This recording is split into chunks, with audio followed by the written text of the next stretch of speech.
Hey guys, welcome back to my channel. आज का हमारा टॉपिक है borderline personality disorder. Borderline personality disorder यानी बीपीडी एक इमोशनल डिसरेगुलेशन डिसऑर्डर है जो लोगों की सेल्फ इमेज, रिलेशनशिप और मूड पे बहुत ही गहरा असर डालता है। ऐसे इंडिविजुअल्स इमोशनल इनस्टेबिलिटी का शिकार होते हैं, मतलब उनके अंदर एक एक्सट्रीम मूड स्विंग्स पाए जाते हैं। दूसरा, उनके अंदर एक फेयर ऑफ अबॉन्डमेंट पाया जाता है और इम्पल्सिव एक्शंस जैसे सेल्फ हार्म, रकलेस स्पेंडिंग या अनसेफ रिलेशनशिप्स उनमें देखे जाते हैं। उनके लिए दुनिया या तो ब्लैक होती है या तो वाइट। वो मैंने आप लोगों को एक पढ़ाया था ना, कॉग्निटिव डिस्टॉर्शंस में black and white thinking, all और नथिंग थिंकिंग, ये वाली थिंकिंग पैटर्न होती है इनकी। लोग या तो इनके लिए बहुत ज़्यादा परफेक्ट होते हैं या बिल्कुल बेकार होते हैं, इनके बिल्कुल काम के नहीं होते। ये डिसऑर्डर उनकी डेली लाइफ और रिलेशनशिप्स को दोनों को बहुत ही डीपली अफेक्ट करता है। तो आज हम इसको बहुत ही डिटेल में पढ़ेंगे। आज हम स्टार्ट करेंगे डायग्नोस्टिक क्राइटेरिया से और फिर हम इसकी प्रेवलेंस की बात करेंगे। फिर हम इसकी जो एटियोलॉजी है उसके बारे में बात करेंगे एंड देन उसके बाद हम डिफरेंशियल डायग्नोसिस के बारे में बात करेंगे। तो चलें आज की वीडियो को शुरू करते हैं with diagnostic criteria according to DSM-5 TR। Diagnostic criteria कहता है कि a pervasive pattern of instability of interpersonal relationships, self image and affects and marked impulsivity beginning by early childhood and present in variety of context as indicated by 5 or more of the followings। मतलब कि person के relationships, mood और अपनी पहचान में instability हो और impulsive behaviours हों, और ये सब शुरू होना चाहिए अर्ली अडल्टहुड से। ये डायग्नोसिस तब होता है जब नीचे दिए गए सिम्टम्स में से कम कम 5 मौजूद हों। अच्छा, आप वो सिम्टम्स देखते हैं कि वो सिम्टम्स क्या हैं और फिर समझने की कोशिश करते हैं कि वो सिम्टम्स किस तरह से हो सकते हैं। फर्स्ट आ जाता है frantic efforts to avoid real और इमेजिन्ड अबॉन्डमेंट। अच्छा, द वर्ड फ्रेंटिक्स मीन्स के कोई भी फीलिंग्स हों जो कंट्रोल में ना हो। ये इधर हो सकती हैं एक्सट्रीम वरी की जो फीलिंग्स होती हैं, या एजिटेशन या excitement often due to the fear of desperation. यानी ऐसे इंडिविजुअल्स लोगों के छोड़ के जाने से इतना डरते हैं कि वो इस डेस्परेशन में कुछ भी कर सकते हैं। सेकंड आ जाता है कि a pattern of unstable and intense interpersonal relationships, extreme of idealisation and devaluation. यानी ऐसे लोग या तो किसी को बिल्कुल इतना महान बना लेते हैं कि उसको पूजने लगते हैं, या बिल्कुल गिरा देते हैं कि उनके सामने उस इंसान की कोई वैल्यू नहीं होती। जो मैंने पहले इंट्रोडक्शन में भी बताया था कि ये लोग बिल्कुल ब्लैक एंड वाइट पे काम करते हैं। ऑल और नथिंग थिंकिंग पैटर्न होती है इनकी कि कुछ भी बीच का रास्ता इनके लिए होता ही नहीं है, यानी कि कोई भी बैलेंस्ड थिंकिंग होती नहीं है। या तो कोई सबसे अच्छा है इनके लिए, या तो बिल्कुल कुछ भी नहीं है इनके लिए। यानी कि इनके अंदर या तो आइडियलाइजेशन होती है कि इतना अच्छा इंसान है कि उसको आइडियलाइज कर रहे हैं, या तो इतना बुरा इंसान है कि उसको डी वैल्यू कर रहे हैं। थर्ड आ जाती है identity disturbance, markedly and persistently unstable self image और सेंस ऑफ सेल्फ। यानी कि अपने आप को लेकर कन्फ्यूजन कि मैं कौन हूँ, मैं किस चीज़ में बेहतर हूँ, मैं क्या कर सकता हूँ, ये क्वेश्चन उनके दिमाग में रहता है क्योंकि उनको अपनी भी कभी कभी समझ नहीं आती।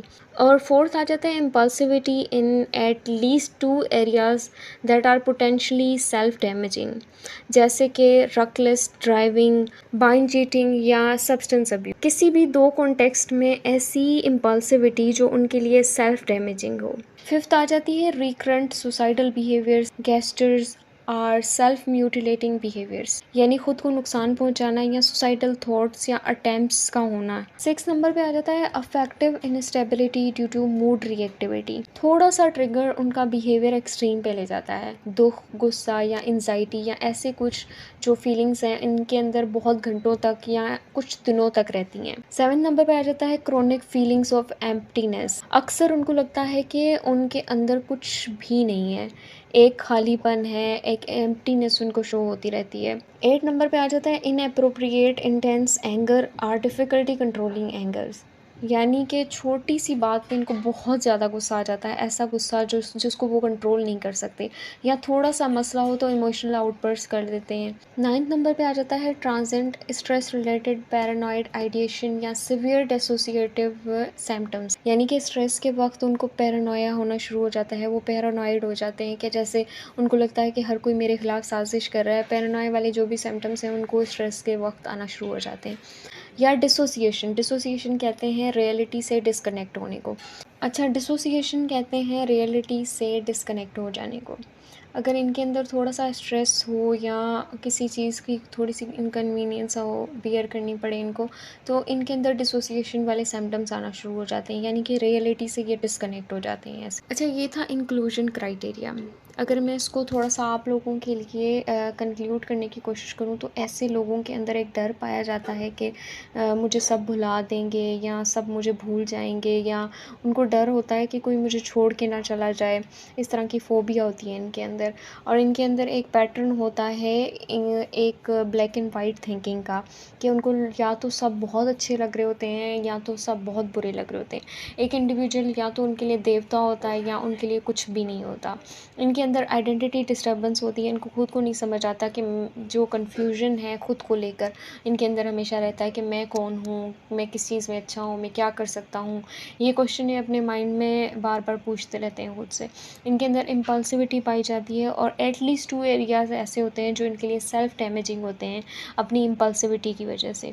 इसके अलावा ये ख़ुद को नुकसान पहुंचाना, सुसाइडल थॉट्स या अटेम्प्ट्स इनमें बहुत ज़्यादा कॉमन होते हैं। थोड़ा सा ट्रिगर होने पर इनके मूड एक्सट्रीम पे चला जाता है, दुख हो, गुस्सा हो, एंजाइटी हो, कुछ घंटों तक रहता है, या फिर कुछ कभी-कभी 1 दिन तक रह सकता है इनके अंदर। क्रोनिक फीलिंग्स ऑफ एम्प्टीनेस, यानी इनके अंदर बहुत ज़्यादा खालीपन पाया जाता है। इनको लगता है कि सब कुछ अंदर से खाली है।